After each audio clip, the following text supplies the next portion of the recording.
Hello. Assalamu alaikum. It's me Shamzin. Hope you all are doing good. ഇന്ന് ഞാനൊരു evening snacks റെസിപ്പിയായിട്ടാണ് വന്നിട്ടുള്ളത്. ഇത് കുട്ടികൾക്ക് വേണ്ടിയിട്ടുള്ളതാണ്. അപ്പോൾ ഇത് എങ്ങനെ ഉണ്ടാക്കുന്നതെന്ന് നോക്കാം.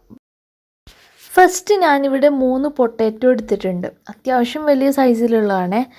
അപ്പോൾ ഇത് വേവിച്ചിട്ടുള്ളതാണ്. ഇനി ഇതൊന്ന് ഗ്രേറ്റ് ചെയ്തിട്ടെടുക്കാം. ഇനി ഇതിലേക്ക് വേണ്ടത് ബ്രെഡ് ക്രംസ് ആണ്.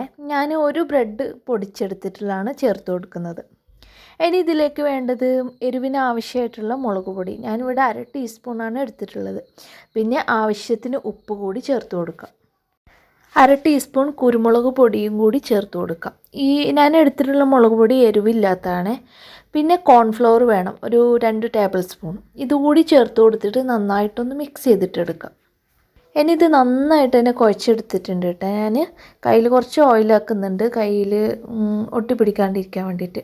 ഓൾറെഡി ഒട്ടിയിരിക്കുകയാണ്, പോട്ടെ. ഇനി കുറച്ച് എന്താ പറയുക, പൊടി ടെസ്റ്റ് ചെയ്ത് കൊടുത്തിട്ടുണ്ട്.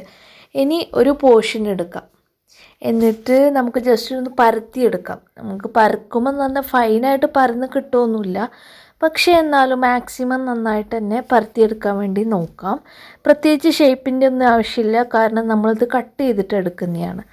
അപ്പോൾ നന്നായിട്ട് അധികം തിന്ന് വേണ്ട, എന്നാൽ നല്ല കട്ടിയും ആവണ്ട, ആ ഒരു ടൈപ്പിൽ പരത്തിയെടുക്കാം. ഞാനിപ്പോൾ ഇതിൻ്റെ കഴിവിൻ്റെ പരമാവധി ഞാൻ പരത്തിയെടുത്തിട്ടുണ്ട്. ഇനി നമുക്കിതൊന്ന് കട്ട് ചെയ്തിട്ടെടുക്കാം. നമുക്ക് വേണ്ടത് റൗണ്ട് ഷേപ്പാണ്. അപ്പോൾ ഞാനൊരു ഗ്ലാസ് കൊണ്ടാണ് ഷേപ്പ് ചെയ്തിട്ടെടുക്കുന്നത്. ഇതൊരു സ്മൈലി ആയതുകൊണ്ട് തന്നെ ഇതിന് കണ്ണ് വേണം, വായ വേണം. അപ്പോൾ ഞാൻ സ്ട്രോ വെച്ചിട്ട് കണ്ണ് വെച്ച് കൊടുക്കുന്നുണ്ട്. പിന്നെ വായക്ക് വേണ്ടിയിട്ട് ഞാനൊരു സ്പൂണ് വെച്ച് കൊടുക്കുന്നുണ്ട്. അപ്പോൾ കണ്ണും വായയും സെറ്റ് കഴിഞ്ഞു. നമ്മുടെ പരിപാടി ഇവിടെ കഴിഞ്ഞിട്ടുണ്ട്. ഇനി അടുത്തത് നമുക്കിത് ഫ്രൈ ചെയ്തിട്ടെടുക്കലാണ്. അപ്പോൾ ഞാനിതാ നല്ല ചൂടായ ചട്ടിയിലേക്ക് ഓയിൽ ഒഴിച്ച് കൊടുക്കുന്നുണ്ട്. അപ്പോൾ ഒരു മീഡിയം ഫ്ലെയിമിൽ വെക്കുക, ഓരോന്നായിട്ട് ഇട്ട് കൊടുക്കുക. ഒരു സൈഡ് നന്നായിട്ട് കുക്കായി എന്ന് തോന്നുവാണെങ്കിൽ തിരിച്ചിട്ട് കൊടുക്കാം. എന്നിട്ട് ഈ സൈഡും കൂടി ഒന്ന് കുക്കാക്കിയിട്ടെടുക്കാം.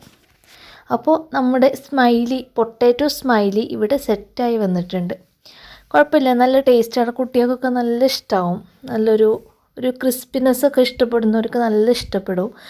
അപ്പോൾ ടൊമാറ്റോ സോസിൻ്റെ ഒക്കെ കൂടെ മുക്കി കഴിക്കാൻ നല്ല ടേസ്റ്റാണ്. അപ്പോൾ നിങ്ങളെല്ലാവരും ട്രൈ ചെയ്ത് നോക്കുക, ഫീഡ്ബാക്ക് അറിയിക്കുക. അപ്പോൾ ഓക്കെ, നെക്സ്റ്റ് വീഡിയോ ആയിട്ട് കാണാം. ബൈ. പിന്നെ സബ്സ്ക്രൈബ് ചെയ്യാനും ലൈക്ക് ചെയ്യാനും ഷെയർ ചെയ്യാനും മറക്കല്ലേട്ടാ.